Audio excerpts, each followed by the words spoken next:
ঢিঙত খিলঞ্জীয়াৰ ভূমি বেদখল কৰি বেদখলকাৰী মিয়াই দিছে এবাৰ শংকাৰ হাতে হাতে দা জাঠিলৈ অসমীয়াক আক্ৰমণ কৰিবলৈ লোৱা ভয়ংকৰ দৃশ্য এতিয়া বন্দী হৈছে কেমেৰাত ঢিঙৰ আঠগাঁৱৰ 40-50টা খিলঞ্জীয়া পৰিয়ালৰ প্ৰায় 1000 বিঘা ভূমি এতিয়া বেদখলকাৰীৰ কবলত কছাৰীবাৰী চাপৰিত একাংশ মিয়া সম্প্ৰদায়ৰ লোকে ভয় ভাবুকিৰে দখল কৰিছে খিলঞ্জীয়াৰ ভূমি বিগত 30 বছৰে নগাঁও আৰক্ষী প্ৰশাসনৰ পৰা ভুক্তভোগী পৰিয়ালকেইটাই নাপালে কোনো ধৰণৰ ন্যায়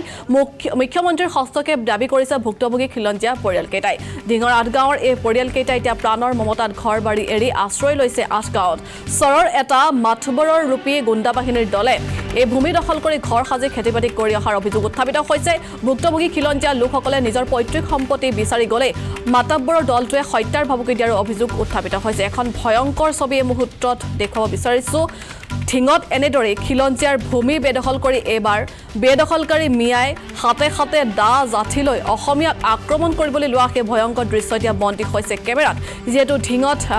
ঢিঙৰ আঠগাঁও 40-50টা খিলঞ্জীয়া পৰিয়াল আছে আৰু সেই পৰিয়ালটোৰ আছে প্ৰায় 1000 বিঘা ভূমি কিন্তু সেই 1000 বিঘা ভূমিত এই মিয়াই এতিয়া বেদখল কৰি লৈছে আৰু সেই ভূমিত বেদখল কৰি মিয়াই সাজিছে ঘৰ বাৰী পাতিছে ঘৰ বাৰী এনেদৰে এতিয়া কছাৰীবাৰী চাপৰি একাংশ মিয়া সম্প্ৰদায়ৰ লোকে ভয় ভাবুকিৰে দখল কৰিছে খিলঞ্জীয়াৰ ভূমি কিন্তু বিগত 30 বছৰে নগাঁও আৰক্ষী প্ৰশাসনৰ পৰা কোনো ধৰণৰ সুফল নোপোৱাৰ অভিযোগ উত্থাপিত কৰিছে পৰিয়ালকেইটাই এয়া কোনো আজিৰ ঘটনা নহয় বিগত 30টা বছৰে সেই ভুক্তভোগী পৰিয়ালকেইটা এনেধৰণৰ ঘটনাৰ সন্মুখীন হৈ আহিছে কিন্তু আজি পৰ্যন্ত সেই ভুক্তভোগী পৰিয়ালকেইটাই কোনো ধৰণৰ ন্যায় পোৱা নাই যাৰ বাবে ৰাজ্যৰ মুখ্যমন্ত্ৰী ডক্টৰ হিমন্ত বিশ্ব শৰ্মাৰ হস্তক্ষেপ দাবী কৰিছে ভুক্তভোগী পৰিয়ালকেইটাই দৃশ্য দেখুৱাইছো কিদৰে হাতে হাতে দা লাঠি লৈ খিলঞ্জীয়াৰ ভূমি বেদখল কৰিছে একাংশ মিয়া সম্প্ৰদায়ৰ লোকে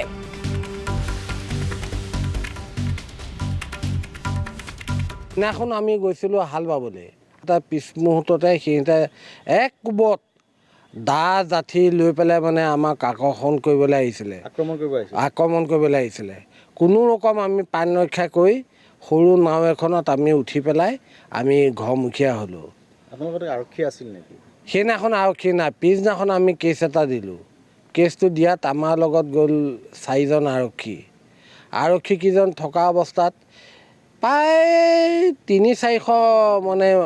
মানুহে আমাক ঘেৰি ধৰিছে ধৰি পেলাই মানে এনেকুৱাই মানে সিহঁত সাজু হৈ আছে আগদিনাখনে সিহঁতে দা জাঠি জোং মানে লৈ আৰু এইবিলাক মানে পূৰা হাথিয়াৰ পত্ৰ লৈ সিহঁতে যোগাৰ হৈ আছে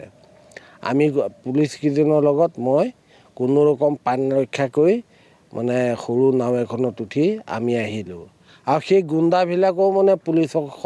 পুলিচক আগুৱাই দিছে সেই গুণ্ডাখিনিও পুলিচক আগুৱাই দিছে আৰু এই আমাৰ ঢিং বান্দচালি বুলি কয় বাবুল আলী এই ৰক্ষণাবেক্ষণা দিয়া মানুহ